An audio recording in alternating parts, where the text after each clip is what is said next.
Yo, hello mga boss.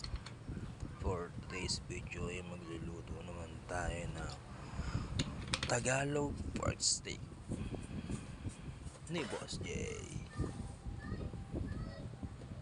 Painit lang ako ng mantika dyan mga boss. Nakamarinate nga pala yung karne. Nilagyan ko na yun ng toyo, bawang. Diba sa tinimplahan ko? Tsaka pipirito bago ko siya iluto. Pipirito ko lang ng konti bago ko siya iluto ng pork.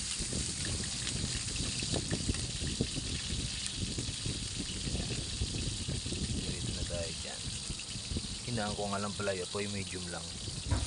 Baka matunog eh. Tapos may toyo siya.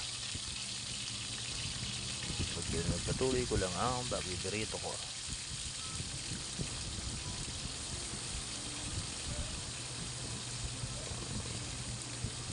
Medyo matilansik yan mga boss, kaya ingat-ingat pag nagpipirito ng mga karne, lalo na yung mga taba. Sigurado sunog ang balat mo.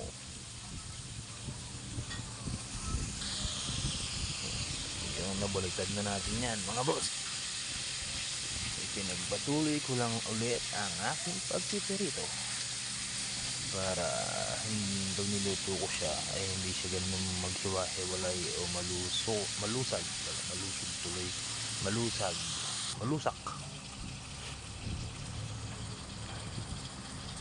Ayan na ang pinakahuli kong pinirito.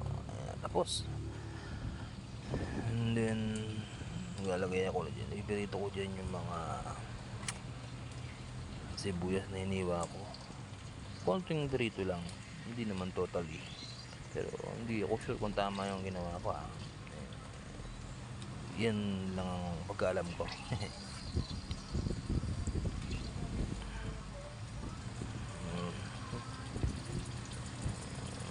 Lagay natin lahat ng sibuyas siguro.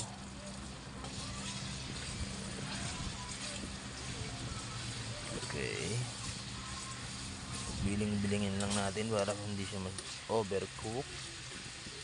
Pero parang tingin ko na overcook ko nga ata iba rito.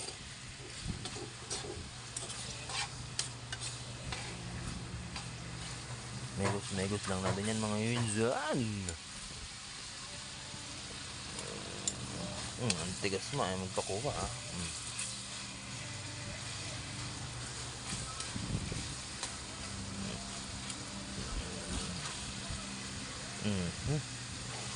Pwede na yan siguro Boss J. Anguin mo na yan.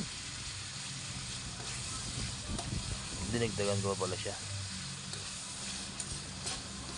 ng sibuyas para marami, masarap.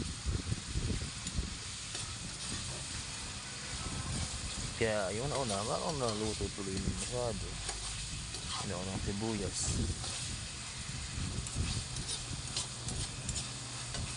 sarap po. Ang bango niyan.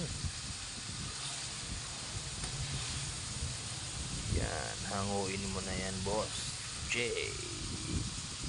At baka masobrahan naman tayo Boss J.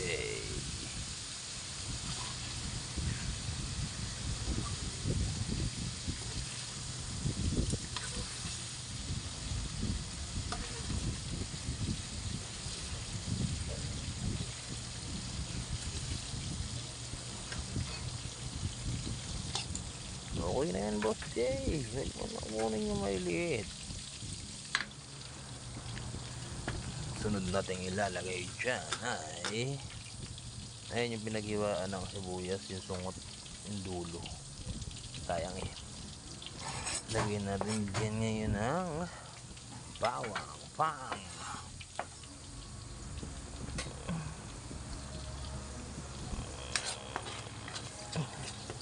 Medyo nilakasan ko na yung apoy para natagalan ako magluluto.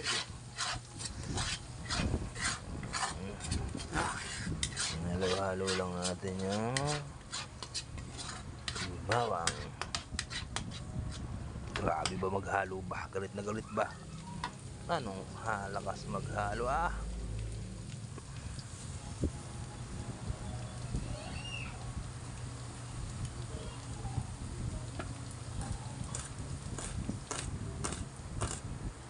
Yun, nagdagdag pa nga ako dito ng sibuyas. Kasi ngayon mas masarap pag maraming sibuyas ga.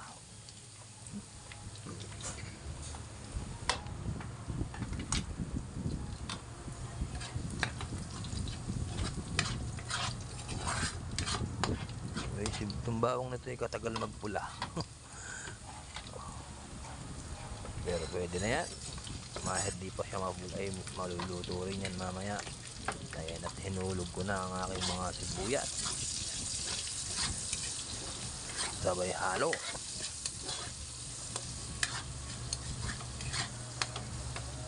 Konting luto lang sa sibuyas na yan ay pwede na.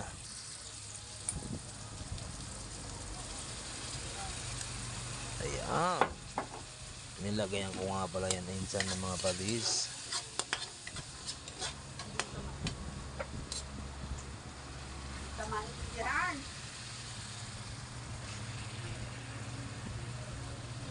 Nilagay ko na din dyan yung mga pinirito ko kanginang pork steak. Nalo-halo lang natin. Ayan, ganyan nga ang paghalo. Tinagpan natin. Pagbukas natin, ayan na siya. Wow! Pero wala pang timpla yan mga boss. Kumbaga pinapalambot ko pa ng konti. Medyo matigas pa kasi yung karne. Hindi kasi masarap sa pork steak yung matigas. Kailangan dyan malambot. Yung tipong kahit wala kang ipin ay mangunguya mo. Takpan natin ulit. Naglalagay tayo ng Knorr cubes. Knorr cubes. Baka naman.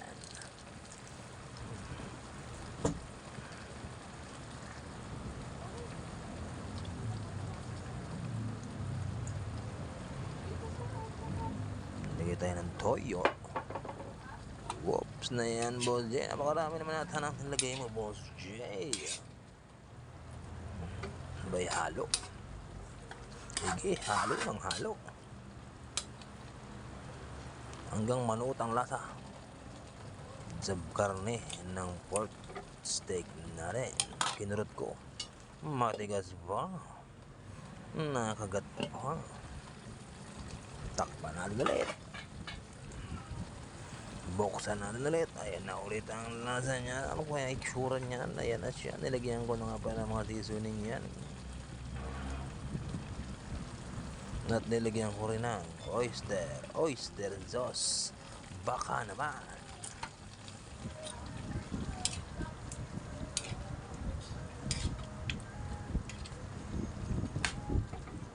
At megas ko na naman ulit.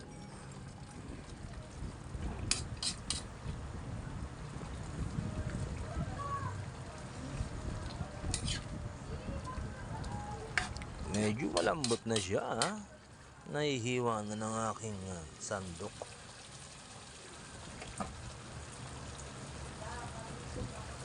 Ayan na ang tsura niya, mga boss. Di ba?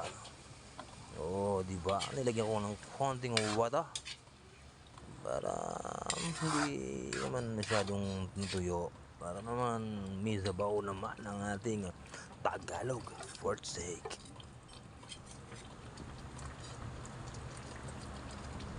Ay, malambot-lambot na ba? Malambot-lambot na. Pagpatuloy lang natin ang pagpapakulo.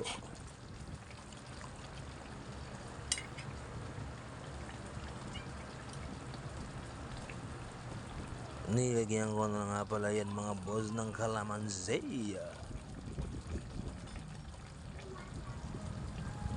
Kalamansi lang ang sakalam.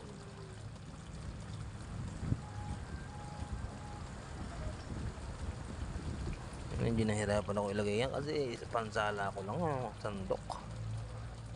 sandok lang ang pansala natin dyan mga boss, kaya medyo nahirapan tayo dyan.